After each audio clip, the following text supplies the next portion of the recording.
بسم اللہ الرحمن الرحیم۔ السلام علیکم ورحمۃ اللہ وبرکاتہ۔ جزا اللہ عنا سیدنا محمد اللہ و اہلہ۔ میرے ناظرین، امید ہے آپ خیریت سے ہوں گے۔ اللہ تعالی شانہ آپ کو اپنی شایان شان جزائے خیر عطا فرمائے اور تمام امت مسلمہ کے حال پہ اللہ رحم فرمائے۔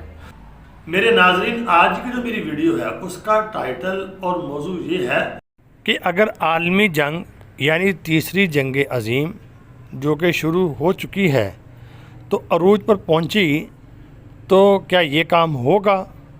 میں آپ کے ساتھ آج ڈسکس کروں گا، یعنی کہ کیا یہ فوری طور پہ یہ کام ہو جائے گا جنگ عظیم کے وقت، یعنی کہ نیوکلیئر حملہ، ایٹمی حملہ کیا فوری ہو جائے گا، اور یہ کس شکل کا ہوگا اور کس حد تک ہوگا بھی کہ نہیں ہوگا شروع میں، یا فوری ہو جائے گا، اس کو آج ڈسکس کرتے ہیں۔ میرے ناظرین، اگر آپ دیکھتے ہیں، آپ کو پتہ ہے کہ جب آج سے تقریباً کوئی 70-80 سال پہلے دوسری جنگ عظیم ہوئی تھی تو جو اس وقت ہیروشیما اور ناگاساکی کے اوپر امریکہ نے بم گرائے تھے وہ آج کے ایٹمی بمبوں سے کہیں درجے نیچے تھے۔ تو جب وہ بم گرے تھے تو لاکھوں لوگ یعنی کہ فوراً ہی لقمہ اجل بن گئے تھے اور اس کے اثرات بہت دیر تک رہے تھے۔ تو میرے ناظرین، فوراً ایٹمی حملہ نہیں ہوگا، کیونکہ اگر ایٹمی حملے ہوتے ہیں ایک دوسرے کے اوپر ملک کرنا شروع کر دیں گے تو وہ خود بھی مر جائیں گے۔ مثال کے طور پر اگر یورپ اور رشیا کی جنگ میں رشیا اگر ایٹمی حملہ کرتا ہے تو مان لیتے ہیں کہ یورپ کا نقصان ہوگا بالفرض 100%۔ تو یورپ اس کے مقابلے میں اس کے ری ایکشن میں جب حملہ کرے گا تو 50% ظاہری بات ہے رشیا کا نقصان بھی ہوگا۔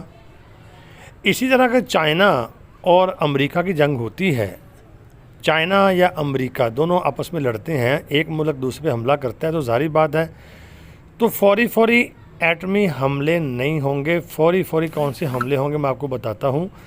فوری ہتھیار استعمال ہوں گے جو یعنی کہ جراثیمی ہتھیار ہوتے ہیں، اور کیمیکل والے ہتھیار جو ہیں وہ پہلے استعمال ہوں گے۔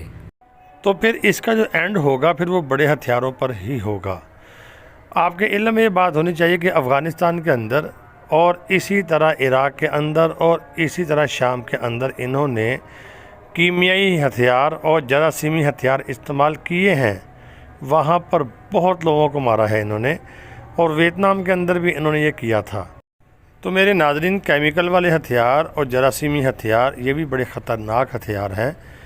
یہ جس علاقے پہ جس ملک کے اوپر آپ گرانا چاہتے ہیں، مختصر سی یعنی کہ جو ایریا ہوتا ہے اس کو آپ کور کر لیتے ہیں، لوگوں کو مارتے ہیں، تباہی زیادہ نہیں پھیلتی لیکن آہستہ آپ اپنے مقاصد حاصل کرتے رہتے ہیں۔ تو میرے ناظرین، پلان تو ان کا یہی ہے کہ ہم جو ہیں جراثیمی ہتھیار اور کیمیکل والے ہتھیار پہلے استعمال کر کے جو ہم نے اپنے مقصد حاصل کرنے ہیں وہ کر رہے ہیں، لوگوں کو ماریں اور خود ہم بچتے جائیں۔ لیکن یہ ظلم ہوگا، کب تک یہ ہوتا رہے گا؟ پھر ایسا ہوگا کہ اینڈ پہ جا کے پھر یہ تباہی جو ہے دنیا کا مقدر بنے گی، تو پھر بڑے میزائل جو ایٹمی ہے وہ چل جائیں گے۔ تو میرے ناظرین، امید ہے آپ کو ویڈیو سمجھ آ گئی ہوگی۔ تو آپ سے گزارش ہے ویڈیو کو آگے شیئر لازمی کریں، دعاؤں میں ضرور یاد رکھنا۔ السلام علیکم ورحمۃ اللہ وبرکاتہ۔